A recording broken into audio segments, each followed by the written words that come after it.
Alors, je te fais cette vidéo sur le dénombrement pour t'aider à comprendre globalement les informations importantes et utiles de ce chapitre. Donc, c'est un chapitre qui fourmille d'informations. C'est un chapitre dans lequel il faut vraiment distinguer toutes les informations qu'on te donne et les mettre en relation, ces infos, les unes avec les autres. Si tu n'arrives pas à faire cet exercice-là, si tu n'arrives pas à voir un résumé global et cohérent du chapitre, tu peux très vite être amené à te noyer dans les énoncés d'exercice. Et donc à partir à faire par exemple des combinaisons alors que c'est des arrangements, des permutations alors que c'est des cas listes simples, etc. Donc le but là de la vidéo, ça va être une vidéo rapide, hein, on va pas faire long, ça va être un résumé et je vais te construire une arborescence pour trier les informations et te permettre d'y voir plus clair, ok? Donc dans tout ce que je vais raconter, je vais essayer de m'appuyer sur un ensemble, en guise d'exemple, l'ensemble E, qui contient 4 éléments, A, B, C et 1. Voilà, je mélange des chiffres et des lettres. Première remarque, quand tu notes un ensemble d'éléments, il faut bien que tu utilises la notation avec accolade. Si tu fais pas ça, tu vas te tromper, on va pas te comprendre, et tu vas pas non plus comprendre le cours. Un ensemble est noté avec des accolades, pas des parenthèses. C'est-à-dire que ça, noté ABC1 avec des parenthèses, ça veut pas du tout dire la même chose que ça. Ok? D'ailleurs, voilà, ça n'apparaît pas dans le cours, quoi. Parce que même les listes, en fait, ça ressemble plutôt à une liste. ABC1 entre parenthèses, ça ressemble à une liste. Et quand on note des listes, en fait, on ne dit pas E égale. Donc en fait, tu trouveras pas trop cette notation dans le cours, ok? Donc quand on écrit E égale accolade ABC1, on désigne un ensemble. Bon. Et qu'est-ce qu'on fait donc avec les ensembles? On va compter. On va compter quoi? On va compter soit le nombre d'éléments d'un ensemble, soit des listes construites à partir d'un ensemble, soit des sous-parties d'un ensemble. Et tout ça, c'est des choses différentes. Il y a deux cas de figure. Soit l'ordre va t'importer, soit l'ordre ne va pas t'importer. Ok? Donc soit l'ordre importe, et dans ce cas-là, on a des listes ordonnées. Listes ordonnées. Et des listes ordonnées, c'est quoi? C'est une liste, donc une succession construite à partir des éléments de l'ensemble avec lequel tu travailles, avec autant d'éléments que tu veux, entre guillemets. Je peux faire une liste à 6 éléments, à 5 éléments, à 4 éléments, à 2 éléments. Et dans ma liste, je peux répéter plusieurs fois le même élément. Par exemple, A, c'est une 4 listes d'éléments de E. Parce que j'ai 4 éléments de E pour construire ma liste. Et l'élément A est répété. Je peux aussi considérer comme 4 listes ou 4 uplets, je peux considérer B, C, C1. Tu vois, je te montre que je peux vraiment répéter l'élément. Je peux aussi prendre A, C, B1. Donc là, par exemple, là j'ai une liste particulière à 4 éléments pour laquelle tous les éléments sont distincts de A2, j'ai aucune répétition. Donc tout là-dedans, là, je suis dans le contexte des listes ordonnées où les répétitions ne sont pas forcément obligatoires, mais elles sont possibles, comme A. Donc on appelle ça des 4 listes ou des 4 uplets. Et puis, dans la notation générale ou l'appellation générale, on va parler de K-list ou K-uplet. D'accord? Et donc l'ordre est important, c'est-à-dire quand je te dis l'ordre est important, ACB1, c'est pas la même liste que CAB1. Tu vois, là j'ai juste inversé les deux premiers éléments, là j'ai AC, là j'ai CA, B1, B1. Mais pourtant, cette liste que je te montre et celle-ci sont différentes toutes les deux, parce que l'ordre n'est pas le même. Donc vraiment, ce qui est important à noter pour la première distinction de l'arborescence là qu'on construit, c'est que à gauche, pardon, l'ordre importe. L'ordre est important. Ok? Et dans ce cas-là, on est dans le contexte des listes ordonnées.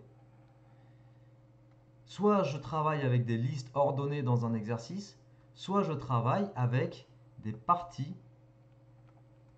d'un ensemble. Et c'est quoi des parties d'un ensemble?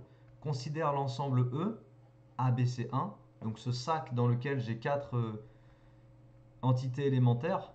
Et bien par exemple, AB, AB, c'est une partie de l'ensemble E. C'est un sous-ensemble construit à partir de l'ensemble E. C'est un sac dans lequel je mets deux éléments de E. Ok, c'est une partie à deux éléments. Et cette partie à deux éléments AB, elle est la même que la partie à deux éléments BA. Donc c'est les mêmes. C'est la même partie. Parce que l'ordre n'importe pas.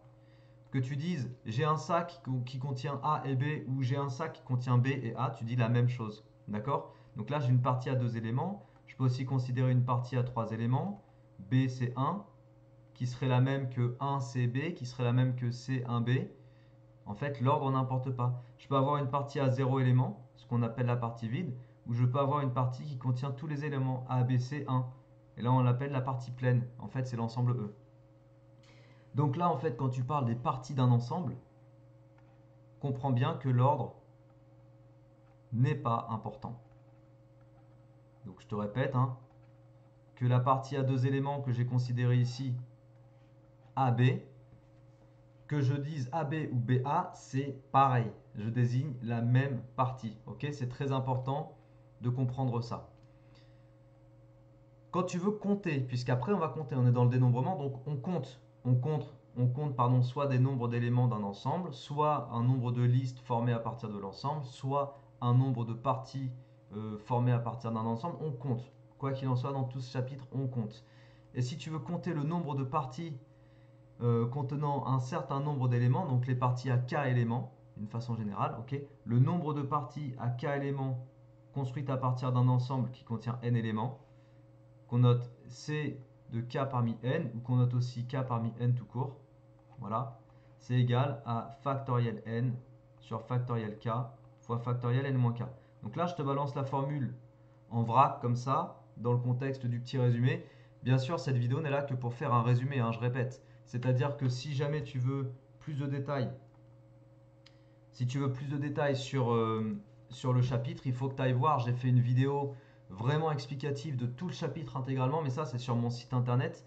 Tu as trois parties, ok, trois parties de 20 minutes qui t'expliquent en détail et complètement l'intégralité du cours. Et là, tu as un cours complet. Moi là, ce que je veux juste te montrer, c'est un résumé global avec une arborescence pour que tu puisses déjà trier des informations et avoir déjà quelques pistes pour faire des exercices. Donc en gros, cette formule, c'est celle que tu retrouves dans ton cours et qui te permet de compter le nombre de parties que tu peux construire avec un ensemble à n éléments, le nombre de parties qui contient k éléments pris parmi les n éléments de l'ensemble de base. Ok, n, c'est le nombre d'éléments de l'ensemble de base. Donc là, moi, mon ensemble de base, c'est E dans mon exemple. Ok, bon bah, mon ensemble E contient 4 éléments. Donc là, je raisonnerai avec n égale 4, tu vois. Par exemple, le nombre de parties, si je prends sur mon exemple, avec l'ensemble E, donc qui contient A, B, C, 1, qui contient ces 4 éléments, le nombre de parties que je vais pouvoir former en prenant 2 éléments parmi les 4 éléments de E, je le calcule en faisant factoriel 4 sur factoriel 2 fois factoriel 4 moins 2, donc n-k, ça fait factoriel 2, ok? Donc factoriel 4, c'est quoi? C'est 1 fois 2 fois 3 fois 4. Et puis factoriel 2, c'est 2. Et factoriel 2, c'est 2. Donc 2 fois 2, 4. Tu vois, je simplifie. Tac. Il va me rester 6. Voilà, 2 fois 3, 6. Effectivement, on peut aller un tout petit peu plus loin, hein. C'est comme ça, tu vois. Regarde, je vais retrouver en fait toutes les parties à deux éléments que je peux construire avec ABC1. J'ai la partie par exemple AB. En voilà une. J'ai la partie BC.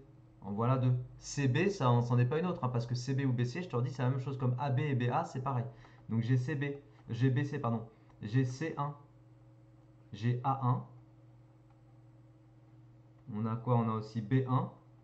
Donc il faut bien mettre des accolades, hein, parce que c'est des parties, donc c'est des sous-ensembles. Et puis il me manque laquelle? B1, A1, CA. J'ai pas mis CA. Voilà. Donc là en fait, on a les 6 parties, les 6 sous-ensembles possibles que tu peux construire en prenant 2 éléments parmi les 4 éléments de E. Ok? Et en fait, là c'est facile, on dit on en a 6 parce qu'on les retrouve, ça prend pas trop de temps. Mais quand tu veux construire, quand tu veux compter le nombre de parties possibles de, je sais pas moi, 3 éléments pris parmi 10, là c'est plus la même chose, tu vas pas t'amuser à tout retrouver par toi-même. Donc voilà à quoi ça sert. Donc quand on est dans le contexte des parties d'un ensemble, on est dans le combinatoire, on est dans les combinaisons. Et là, je te marque que tout ça, c'est les combinaisons. Là, on fait des combinaisons, ok? Maintenant, lorsqu'on est dans les listes ordonnées, comme je t'ai dit, tu as des listes classiques de base, des listes simples, je ne sais pas comment te dire, où tu peux répéter plusieurs fois le même élément. Mais tu as aussi des cas de figure particuliers où les répétitions ne sont pas autorisées. Donc là, répétition autorisée. Répétition d'éléments autorisée. Tu as maintenant des situations où, comme je t'ai dit, les répétitions ne sont pas autorisées. Et donc, on va distinguer ces deux situations pour terminer cette vidéo. La première, c'est quand tu travailles avec des arrangements. On appelle ça des arrangements, c'est-à-dire que tous les éléments sont distincts 2 à 2. C'est des listes où tous les éléments sont distincts 2 à 2, donc toujours en considérant mon ensemble E1, A, B, C et 1. Voilà. Donc les listes à deux éléments distincts 2 à 2 de l'ensemble E, je vais pouvoir par exemple considérer AB. AB, c'est un arrangement de deux éléments pris parmi les quatre éléments de E. AA, ce n'en est pas un. Parce que AA, je répète l'élément A deux fois, donc c'est pas un arrangement. Ok, parce que là, j'ai une répétition.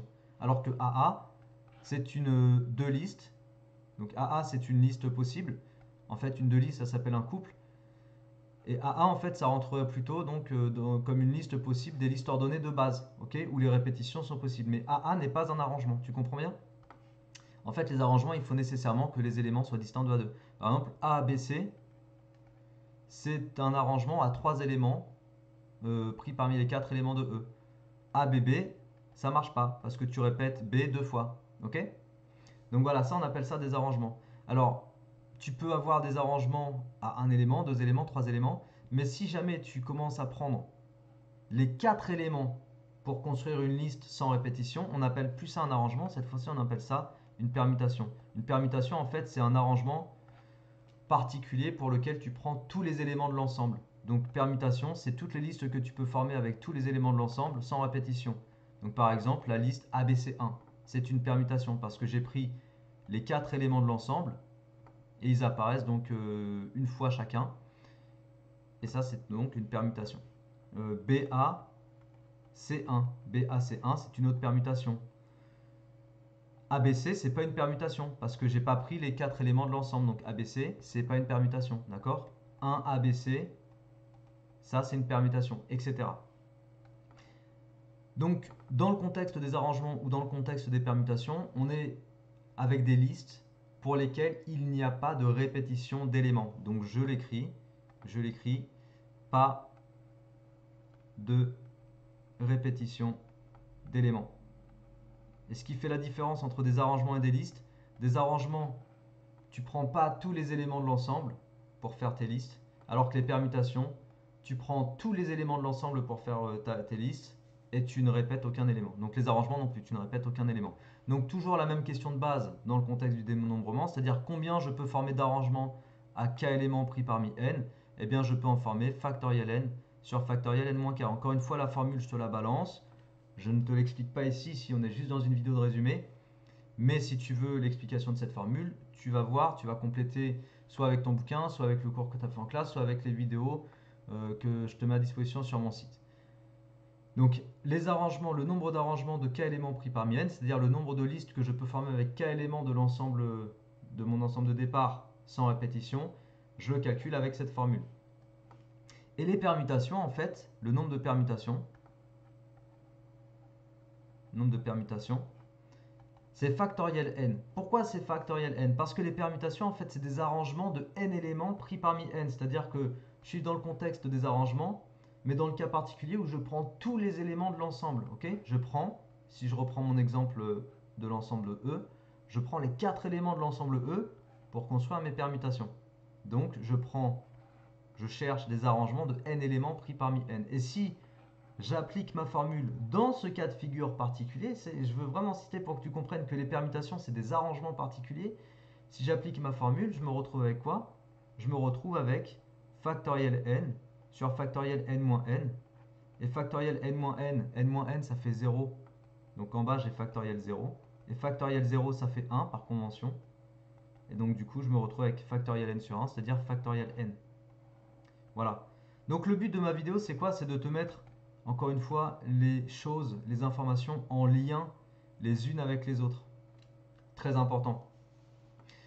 Pour te montrer en fait qu'on a différents cas de figure et qu'en fonction de l'énoncé dans lequel tu te situes, tu vas pouvoir directement identifier si l'ordre est important ou si l'ordre n'est pas important, et donc identifier directement si tu es plutôt dans le contexte des listes ou plutôt dans le contexte des parties d'un ensemble. Une fois que tu es dans le contexte des listes, il faut savoir si on te propose de répéter l'élément pour construire ta liste ou pas. Je te donne un exemple, si je suis dans un exo où on me dit on forme un code à 4 chiffres, ok, en prenant les éléments de l'ensemble E, un code d'un digicode d'entrée d'immeuble par exemple. Si je te dis on peut répéter plusieurs fois le même élément, pas de problème. Dans ce cas-là, je suis donc très simplement dans des 4 listes, ok, si on me donne un code à 4 chiffres, ok. Si jamais on me dit on forme des codes à 4 chiffres, mais tous les éléments sont distincts de A2, dans ce cas-là, je suis dans les permutations. Si on me dit code à 4 chiffres et que j'ai un ensemble à 4 éléments, tu saisis? Si jamais on me dit j'ai 4 chiffres possibles et je peux faire un code à 3 chiffres, donc 4 éléments possibles et je fais un code à 3 chiffres sans répétition, je suis dans des arrangements. Donc tout est question de savoir déjà si l'ordre importe ou pas, et après tout est question de savoir si je peux répéter les éléments ou pas. Et si je ne peux pas répéter les éléments, tout est question de savoir si je dois prendre tous les éléments de l'ensemble ou pas. Tu vois? Donc à chaque fois, on raisonne par arborescence et puis on sélectionne le cas de figure dans lequel on se situe. Pour terminer, je te dis juste une chose, tu as des mots, aussi des mots-clés dans un énoncé qui peuvent t'amener à choisir le cas de figure. Par exemple, si on te parle de tirage simultané, ça te fait penser tout de suite à des combinaisons. Parce que l'ordre n'importe pas quand on a une simultanéité. Alors que si je te parle de tirage successif, sans remise, là clairement l'ordre importe. Ok? Et là tu es plutôt dans le contexte des arrangements ici en plus. Parce que quand il n'y a pas de remise, du coup, l'élément que tu as tiré au tirage précédent, tu ne peux pas le retirer au tirage suivant. Donc tu n'as même pas de répétition possible. Donc tirage successif, ça t'amène à travailler avec des arrangements. Tirage simultané, ça t'amène à travailler avec des combinaisons. D'accord? Donc tu as des mots-clés qui peuvent te mettre clairement sur la piste quand tu lis ton énoncé. Mais pour être mis sur la piste et savoir ce que tu dois faire sur ton exercice, il faut que tu visualises clairement les informations de ce chapitre dans un ordre cohérent.